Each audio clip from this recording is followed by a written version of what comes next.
Hello, good morning to you, and many thanks for joining us. You're watching Galaxy today, coming to you from Galaxy Television. It's the lifestyle edition. My name is Justin Akadonye. Well, I'm Uche Onyekunje. Like you rightly said, it's a lifestyle edition, but I must say that Justin is looking good. Thank you, I my love the sister. colors, like the blue, the orange, the yellow. Wow. They say men are bold with colors these days. Yes, I learned from you. You are the Star 411 lady, Oh, so I had to please, learn from you. Justin. Is this supposed to be a compliment? Well, you can take it as that, yes. Thank you.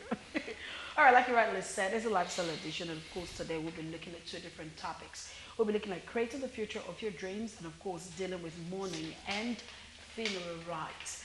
And of course, in the course of the program, you can reach us via SMS by sending text messages to the number that will be shortly written on the screen. Remember, it's just SMS, do not call. And of course, your questions will be answered as we have guests in the studio. I'm going to leave it up to Justin to tell us what's up. All right, we have two business developers with us here in the studios.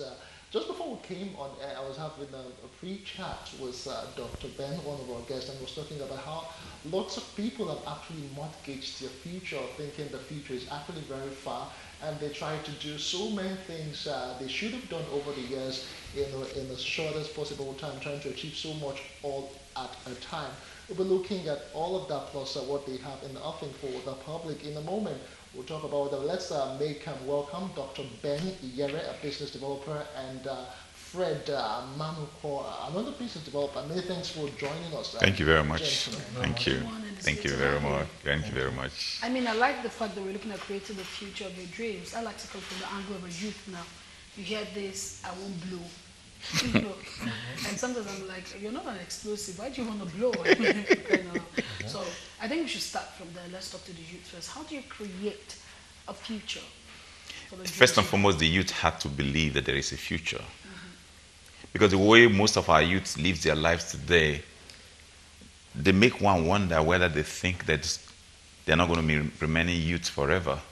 We were all youths. I was talking to Justin off air. I said, most of the things I'm trying to do today, like the doctor spoke to me yesterday, my doctor said I should slow down, that I was overworking myself. I had to tell him that what I'm trying to do now, I'm trying to make up for the lost years. A lot of people are like that.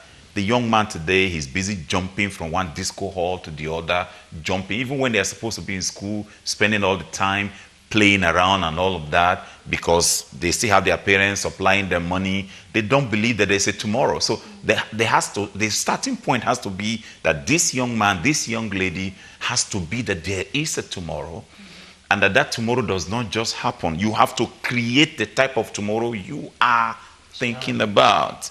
So it boils down to the fact that our youths of today have, imagine a young guy who is not working, wearing sneakers of 250,000 naira, carrying a cell phone of 400,000. Where is he getting the money from?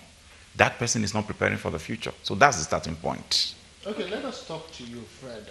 You're also a stakeholder in all of this, creating the future of your dream. In your opinion, how soon do you start creating that particular future? Because a whole lot of people feel that they should start doing that just a few months or just a year before they retire. That's where you see people making a lot of mistake, and they are experiencing error. They are under error. When I was in school way back at the university, I had a friend who always tapped me back when I was sleeping in the bed early morning. He say, "Fred, wake up! Don't wait until you are 30 before you start planning for your future." I'll be laughing then. I was taking it lightly, and as at that time, he had written a book by himself, a teenager then, and all of a sudden, after he has we've left school, I started realizing that actually I am already behind schedule. Even as I speak right now, I'm already behind schedule. No matter how young I am right now, I supposed to have started. As at the time he was doing that mention, he was telling me all that. So there is no specific time for somebody to decide that I will get to this age before I begin to pursue my future. Honestly, it will be very, very good for you, and it will be a huge advantage that you start as a youth, even while you are a teenager. While you are in your parents' house, you start out on time so that you make up before you get to a particular age you are already made for life.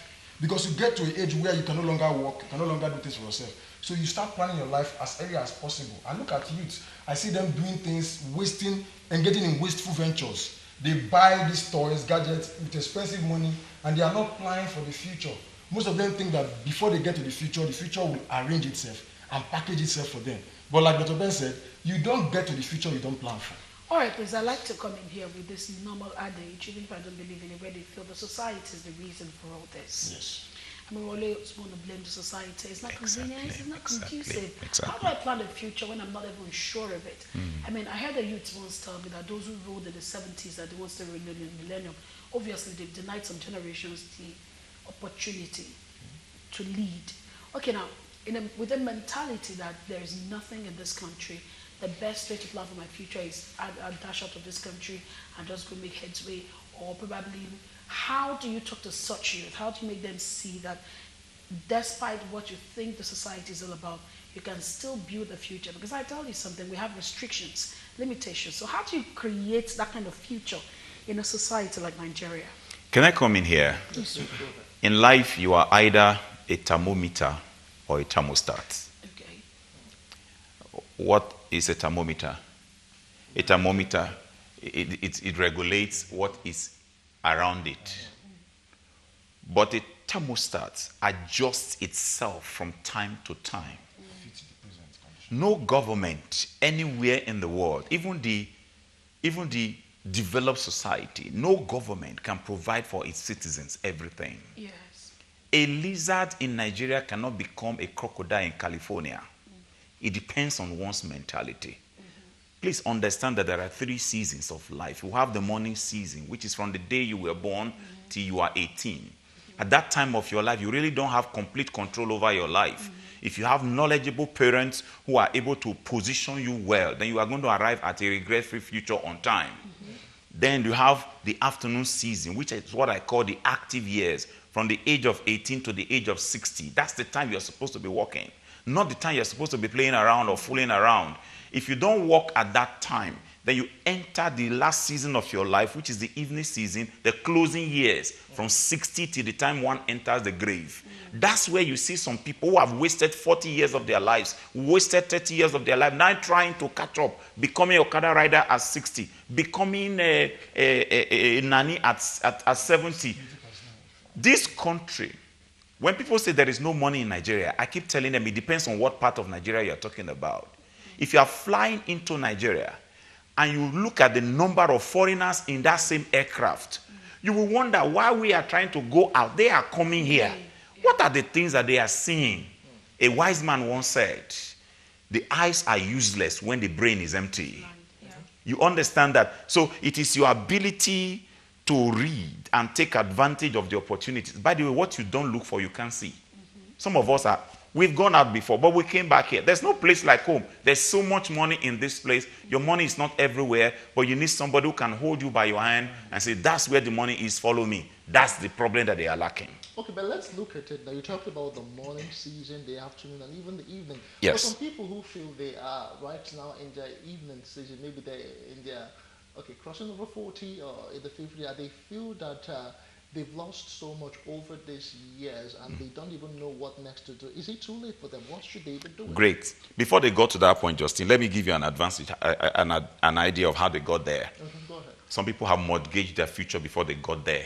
For some, it can be corrected. For some, it's too late. I'll give you an example. If a young lady makes her hair for 5,000, for example, once a week, she feels she's on top of the world. She feels sexy. Everybody is calling her name. She posts it on social media. She has 1,000 likes. She thinks she's on top of the world. Unknown to her that she's wasting her life. If she does her hair 5,000 naira in a week, that means in a year she will have, in a week she will have spent, in a year she will have spent 327,600. Just hair. And with just hair, and if she does that, she will have spent in a year 208,000 naira. If she does that for 20 years consecutively, she will have spent 4,160,000 for just hair. And it's not possible to do 5,000. But some people do more than that. What I mean is, it means that within that 20 years, she would have spent more than 5,000. That's what I am saying. That's what I'm saying. But we're just talking on the average. Yeah, Now, assuming a man drinks a bottle of beer for 180 naira per bottle, All right, he does that. He feels he's on top of the world. You know, they call him all kinds of names. He goes to a joint, he declares surplus. Anybody that mentions his name, he gives them bottles of beer. Now, the one he takes about 5 bottles in a day. All right, if he does that for 1 week, he will have spent 6,300 on beer. For 1 year, he will have spent 327,600 on beer. And if he does that for 35 years, he will have spent 11,466. No, I don't think before you're drawing your ear. If he does that for 35 years, he will have spent 11,660. Wow. Tell me how many houses that will have built for him before he's 60 years. Just taking that.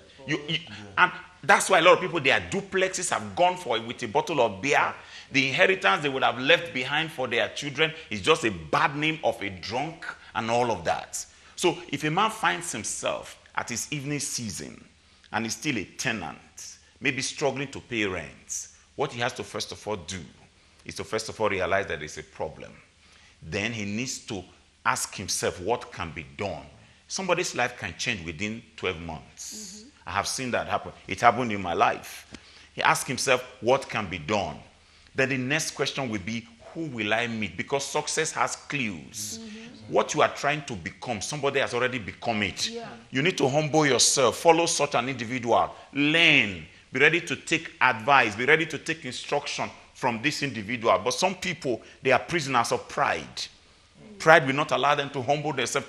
Once you think you know, it means you don't even know. And many times what we don't know is costing us so much, including our lives. So those are the steps you can take. It's not too late. Just realize something is wrong. Ask yourself what can be done. Then ask yourself, who can I meet that can help me? Then you are good to go. Fred, you want to add?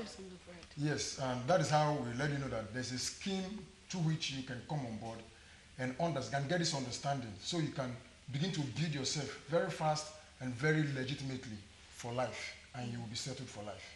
Okay, so tell us about it. You talked about a scheme. Is it like a place where people could go and get the requisite knowledge about this? Tell us about it, really. Can I come in there? We have experienced what some people are going through now. We want to use our experience to teach others. You don't have to make the mistakes we made. As Isaac Newton said, if I had seen further, it's because I stood on the shoulders of those who have gone ahead of me.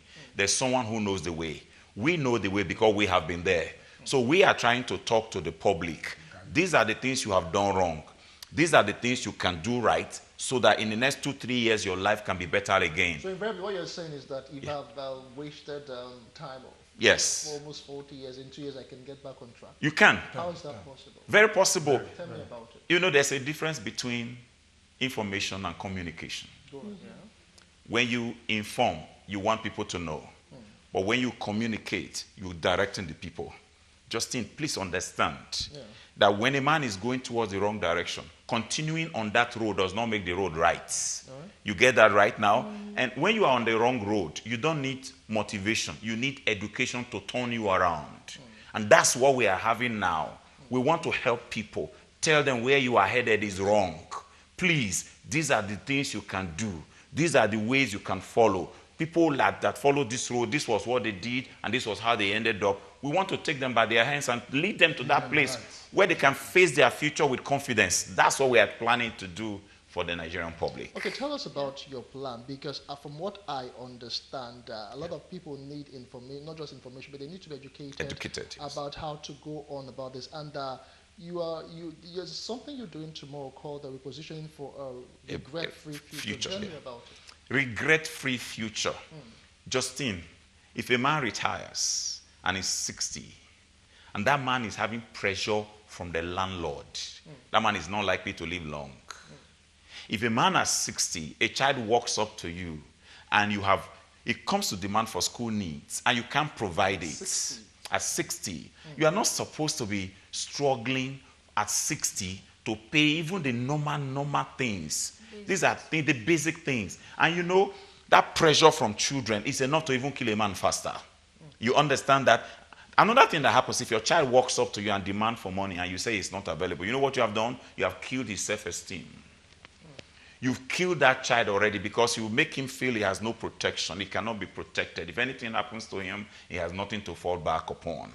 Now, if you want to have a regret-free future, Like I talk about the afternoon season, from the age of 18 to the age of 60, that is the time to walk. That is the time to realize that you are not supposed to be working by the time you are 60. It's a time you are supposed to enjoy your retirement. When you are supposed to sit down, your grandchildren, they're coming around you, playing around you, you will live longer. If at 60 a man is struggling to pay hospital bill, some people have died not because they were sick, but because they could not afford quality medical care. And if a man's pension is just 20,000 naira in a month at 60, his medical bill at that age is over 20,000. How is he going to survive? He's going to pay rent. He's going to be feeding himself and his family. By this time, his responsibility has grown larger.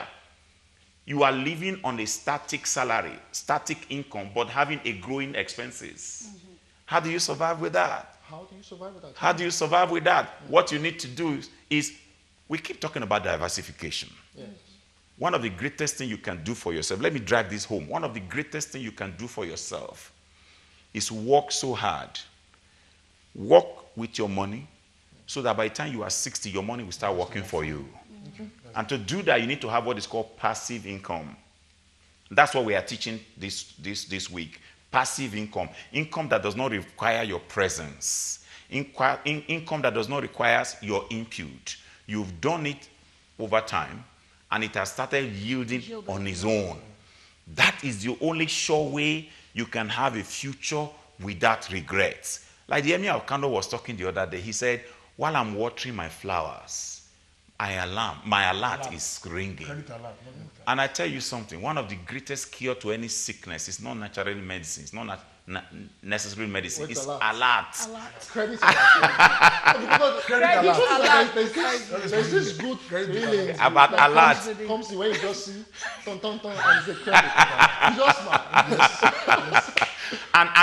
smile. And it will be so good if that alert is not coming from you sweating every day, but it's coming from a system, an investment that you have made, which is now paying back much more than you invested. That is the secret to having a regret-free future, and that's what we have packaged for the people of Lagos. Okay, let's look at, how do I put it now? Life as it is. I mean, what it was 10 years ago isn't what it is now. Let's talk about adjusting to the different phases of life now. Okay, you've planned the future. For instance, you've said at 60, I want this done, I want that done. And of course, we know things happen. Life happens. So how do you adjust to these different phases? We are in the situation where people keep shouting, this change isn't good, or this change has not been profitable. What would be your advice to adjusting to different phases, unpleasant and pleasant surprises that comes your way in life? You know, this is very simple. Some people, they have a particular attitude of finding it difficult to adjust to a growing system. They have this proactive inhibition. You know, it interferes with their retroactive inhibition, whereby what they know before is making them unable to accept an incoming information. Anything that is coming, any innovation, they say it's end time. They give it all sorts of funny names. Whether you are talking about end time or not, end time will definitely come as it is believed. But it does not disturb evolution. It does not disturb technology. And what we're talking about now is an evolution in the system of doing business. You understand? If you look very well now, if you look around you, discover that what we are experiencing now in terms of technology wasn't there 10 years ago, wasn't there 15 years ago. Things are changing very fast. And if you don't change according to the change, according to the status quo, you soon become obsolete. So we are telling these people to open your eyes, know where the trend of things are going. Like the richest man on earth in the 19th century will say, Bill Gates, he said the next level billionaires are those people who understand where the world is going. And they are there before that. There before the world. Yeah. When I heard this for the first time, it threw me off balance. I was contemplating within myself, asking myself, how do I get there before the world? It's simply you being able to make yourself available to information. Don't think you have heard something that somebody wants to tell you before the person even say a word. Give the person a listening ear and understand what they're analyzing. And you will understand that that's how you come about this advantage to knowing how to guide your future for a better living. Okay, this is more like a counseling now that I'd like you to give people. I mean, there's this normal saying that if a child is born into a home with business minds, there's every time they say that the child will take after business. But if you're born into a home where your parents are probably the normal white-collar job kind of people, there's every time they say that you want to follow that line. That does not mean that you still cannot do business side by side. Now, a lot of people think that in making it in life, in quotes, no matter how good your salary is, you need a business. By the side. Yeah. Now, I want to ask, must it be a business? Because I also know that there are other ways, like you said, is it diversity? Yes. Diversification. Okay, because some people will tell you they've attended all the business classes and everything, and they realize that they're not just called out for business, but there are other ways at which they can make other source of income. Now, to people like that, what would you counsel? There's what they call a cash flow quadrant by the Kiyosaki. Okay. It talks about the employee. It talks about the self-employed. These are people who basically sells their time for their income. Then you have the business owner. The business owner leverages money and people. That's what is called other people's money. We don't have time to go into that. But there's what we call the investor. If you can't be a business owner, you can be an investor. Okay. What does an investor do? He invests in people's ideas and people's projects. Okay. Over the course of my work as a business consultant, I have met with people that have money, they have no ideas. I have met with those that have ideas but have no money. What do? I teach them how to synergize. You synergize, you bring your money, I link you up with those that have ideas, you form partnership. You don't necessarily have to be there on a daily basis with the job. What you are not able to do yourself, your money is doing it for you. So if you are not cut out for business, there's no law that says you should not become a partner to a business that can give you additional income. You don't necessarily have to go and open a business to be a business All right, owner. once again, we must say a very big thank you to you. But just to reiterate, this stuff for tomorrow, is it open to everybody? It is open to anybody who doesn't want to enter into the future and find it empty. Anybody who is thinking about not killing himself at the age of 60. You don't want to be old and broke. That program is meant for you. Whether you are young, whether you are old, it's open for you. You are not too young to be poor. You are not too old to be rich. If you want a better future, join us in the program tomorrow and you'll be glad you did. All right, if you're around Allen Ikeja Axis, just look for them around them too, Allen Avenue, off of maybe roundabout, or you could just send an SMS or call and you get them all the details you need to know as regards securing your future and making sure that you get those dreams of yours for your future right now. I want to say a very big thank you to our guests who have joined us this morning, Dr. Ben Igere Thank you. and Frederick Manukwa. They're both business developers. They're teaching you how you can actually get on well for your future. Many thanks, gentlemen. Thank you for having you us. so much. Thank you very much for Thank you. having us. Thank you. We're taking a quick break. When we return, have you ever had to bury a loved one, someone you've loved all through your life? At the end of the day, you're now encumbered with lots of expenses, lots of rights, even some that are not favorable to you, just because you have to put them 6 feet under. We'll be looking at all of that when we return in a moment. To join us again.